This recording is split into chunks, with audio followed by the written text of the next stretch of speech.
As people slowly head back to the office, a lot of us will need to adapt to a new normal. Here to fill us in on new technology, protocols, and health policies that will change in offices around the country is building security expert Mark Ein. Welcome to the show, Mark. Thanks for having me. It's a pleasure to be with you.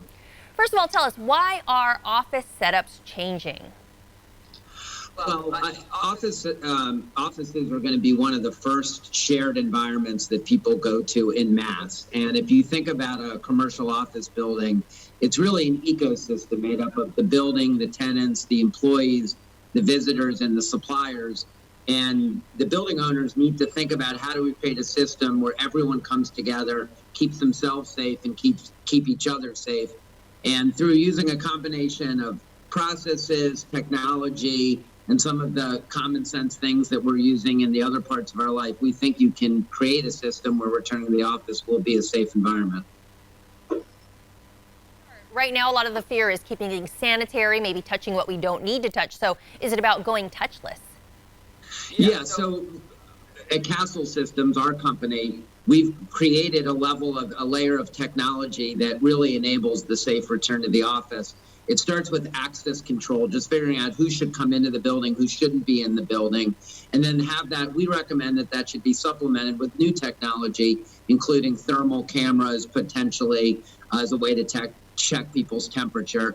And then using that same technology layer to make less shared surfaces. An office building has a lot of things a lot of people use in common.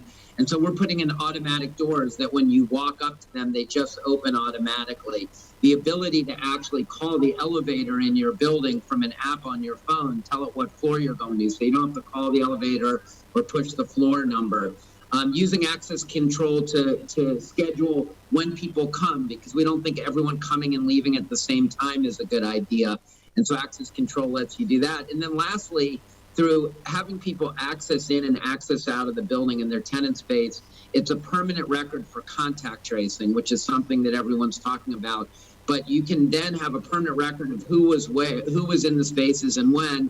And if after the fact someone turns out that they ended up having coronavirus, you can go back and figure out who was in the space with them and notify them and tell them just to be more careful and watch for symptoms, maybe get a test. And temperature, taking temperatures, do you expect that implementing daily screenings is something that we're going to see?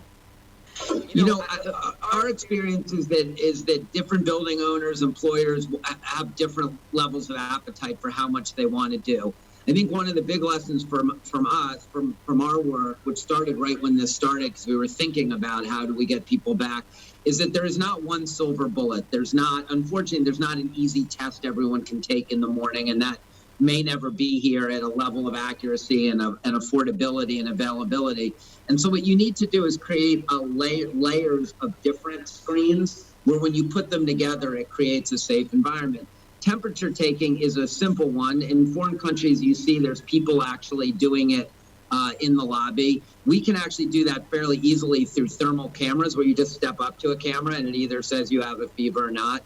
We also think that people filling out questionnaires, not that different than when you go to an airport and they ask you if your bag's been in your possession, all those things. A simple questionnaire that asks people the questions that may be able to see if they're coming down with the virus is another thing. And so different building owners, employers are deciding on their own how much of this they want to implement. Yeah, it sounds like a big effort, but if I'm understanding you correctly, you're saying there's a lot of technological advances that can help us implement some of the changes, because, if we're monitoring everybody who's in and out of the building, where they're going, it sounds like a big effort, but you're saying technology can really help enforce some of this. Yeah.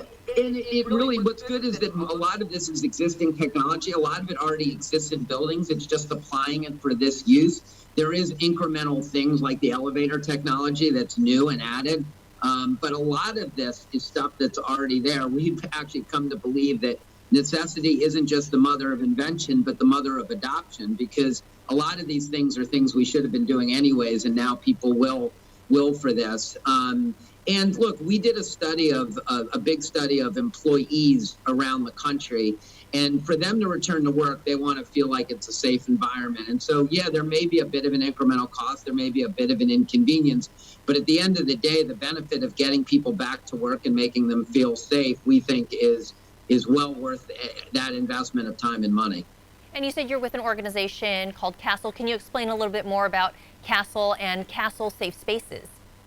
Yeah, so Kastle Security has been around for 50 years, a 50-year-old company, and we're the largest provider of managed security for office buildings around the country. We're in 47 states, and we basically provide the access control systems and the video systems that help buildings be safe for the kinds of threats that we all were thinking about before coronavirus. And it's 4,000 buildings and 41,000 businesses across the country. And so we created Kastle Safe Spaces, which leverages that technology that's already there, that's in a lot of buildings, and then layered on some of this new stuff so that those same technologies can be used for coronavirus. All right, a lot of layers, a lot going on. You guys still have so much more work to do as new safety protocols and measures are put into place. Thanks for joining us this morning. Thanks so much for having me.